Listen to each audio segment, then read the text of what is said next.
Shavuot celebrates the receiving of the Ten Commandments after the Jews escaped from Egypt. But this isn't the only exile the Jewish people have experienced.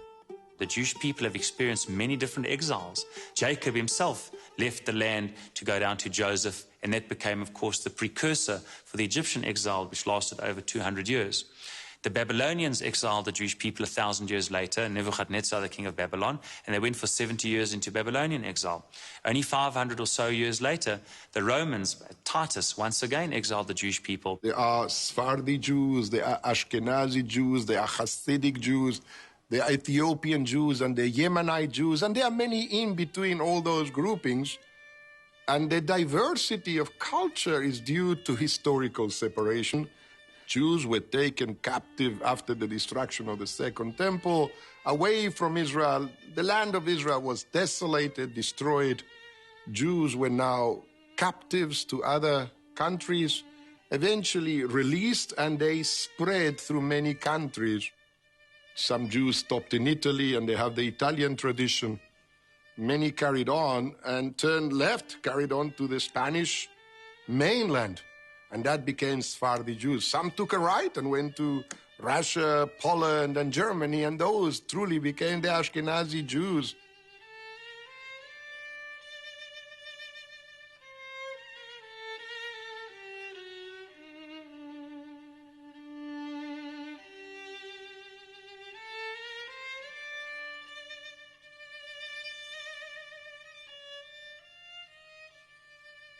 The vast majority of South African Jews come from Ashkenazi stock. It's interesting that in Hebrew, the word Ashkenaz generally refers to around the German area, but Ashkenazi is the colloquial term for Eastern European Jewry.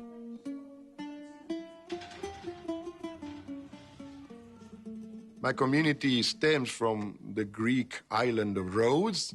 They were expelled in Spain 1492.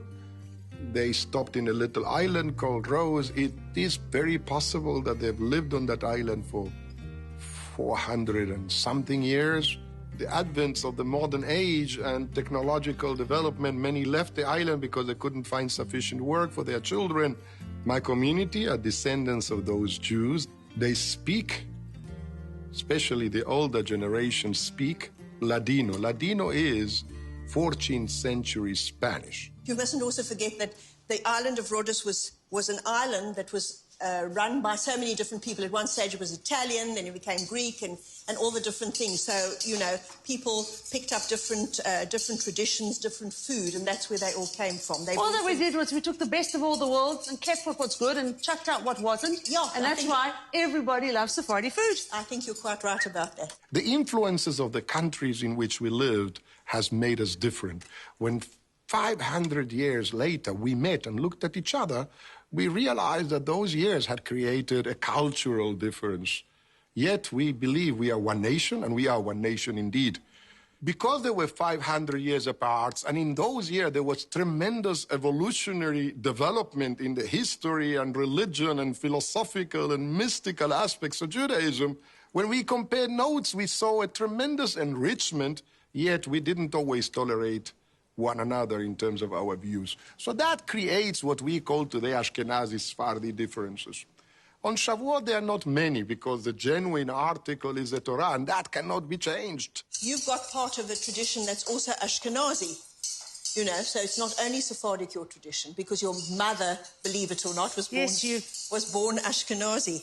I like to still keep the traditions of my side of the family from when I was a little girl. It's always nice to keep things. And, you know, when your grandfather, Zayd, as you used to call him, was alive, we used to keep some of the Ashkenazi traditions in our holidays, like Pesach and Rosh Hashanah and all the rest of it. Any reason to get together as a family and celebrate? We were there. Yeah, absolutely. On Shavuot, you know that we have to, it's a time when most of the meals are dairy. And where the Ashkenazim use a lot of cheese blintzes, cheesecake, and all that sort of thing, the Sephardim have got their cheese pastries to use. Milk is one of the only physical things in the world that the more you give, the more that there actually is. When a child nurses from the mother, when the child nurses from the mother, not only does it take away does it not take away from the mother's milk, but it actually increases the mother's milk. And that's an important lesson about Torah also, that when we give of our Torah, when we give of our knowledge of others, not only does it not take away from ourselves, but it actually increases our own knowledge. The evening that the men and the boys that were studying on the island of Rhodes is called the Velada. Velada. That was the name of the ceremony, basically, which occurred after the shul. After shul, they'd been to the service for Shavuot. They had been to they had had their dinner, and then they would sit the whole night. And then early in the morning, as the sun was coming up, then the women would walk in with all these, with the broskas and with the kashkaval cheese. Make the whole night studying worthwhile. And make the whole night studying worthwhile, absolutely. So that they would We're good Sephardi girls. We know how to feed people. People love to come to us because they say our food makes it all worthwhile. Yeah. So the Aruch HaShulchan says, Gewalt. He says, that's the whole thing. Why do we eat the milk, right, rather than the meat, right? Because the blood, when we speak about blood, it's a symbol of din. It's a symbol of judgment. That's why we bring korbanot, the offerings, because it's our blood, it's the animal's blood, not our blood. But that blood turns to milk. The milk is nurturing. The milk is compassion. The milk is merciful. And so therefore our focus on Shavuot is not on the din. It's not on the judgment, but rather on the rachamim, on the mercy of HaKadosh Baruch Hu. Very good. That's gorgeous, huh? Yeah.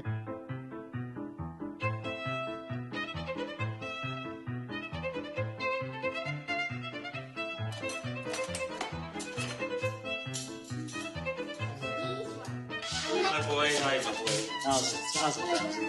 How you doing? Hey, my Susie. How are you? Yes. Are you excited for Shavuot?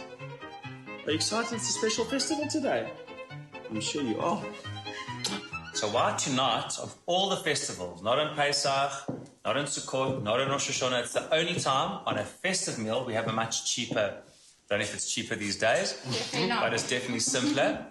We don't have the normal lamb, we don't have the normal beef, we don't have the normal chicken. Who can tell me why? When we got the Torah, before, Hashem hadn't taught us how to shech the animal and how to eat it in the proper ways. So we used to just eat milk, and now that he had given us the Torah on Shavuot, he gave us the laws of how to shech the animal and eat the meat. One of the commandments of the Torah states that Jews are not permitted to eat meat and milk products together. The rules of kashrut are very, very staunch, and you actually need to be very, very observant as to what you do and what you don't do, especially in the synagogue kitchen. We have many of our members who are very, very observant, who are very religious, and we would not want to offend them by doing anything that would go against their beliefs.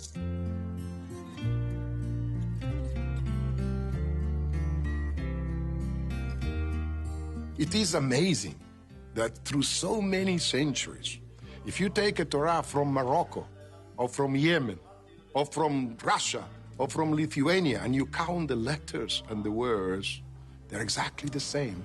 Now you would ask, historically, how could that be possible?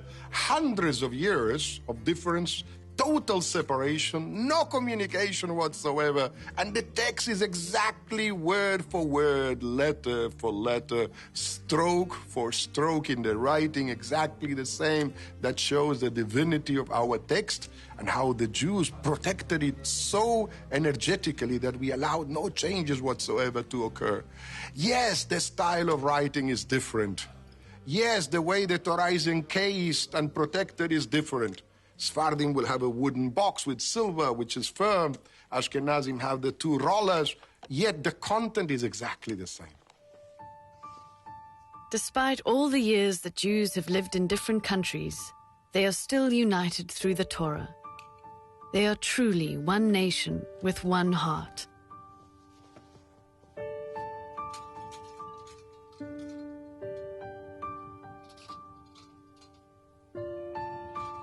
The Torah has been called the portable homeland of the Jewish people. For so much of Jewish history, the Jewish people have found themselves outside of their own land, and it's taken almost 2,000 years since the year 70 CE for the Jewish people in the 20th century to return to Israel, to return to what they believe is their promised land.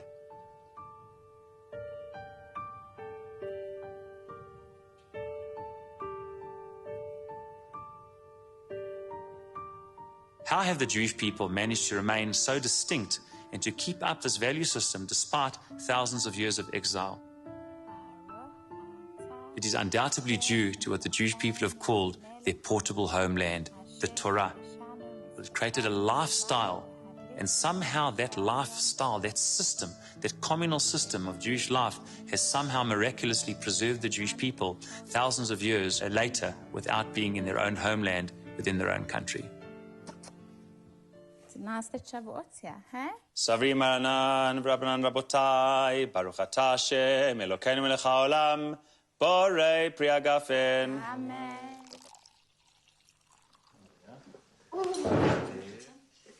I want to finish it. Trying to finish it?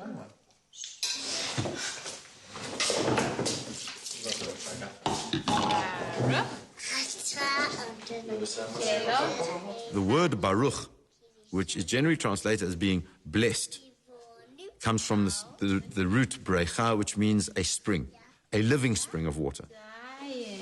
Amen. Well done. And it's not so much we're blessing God. You can't bless God. How can I, puny me, bless God? But rather it's a recognition of God. One of the things you give me is the smells. You give me this, you give me that. I recognize that everything is sourced from you, and you are the source of everything that I do. And that is a blessing.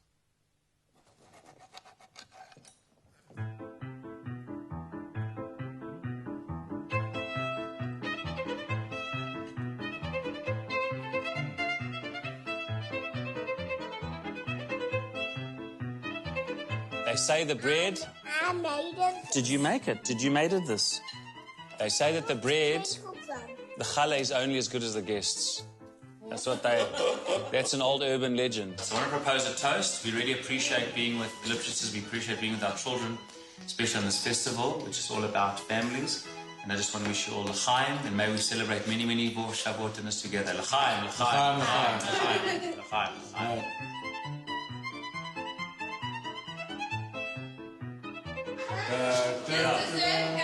Yummy! Cheese cake. We've been looking forward to this the whole day. Yeah. Oh, it looks beautiful. Who wants a piece? Daddy gets the Oh, yummy. Looks good. Thank you. Okay. Thank you, Mom.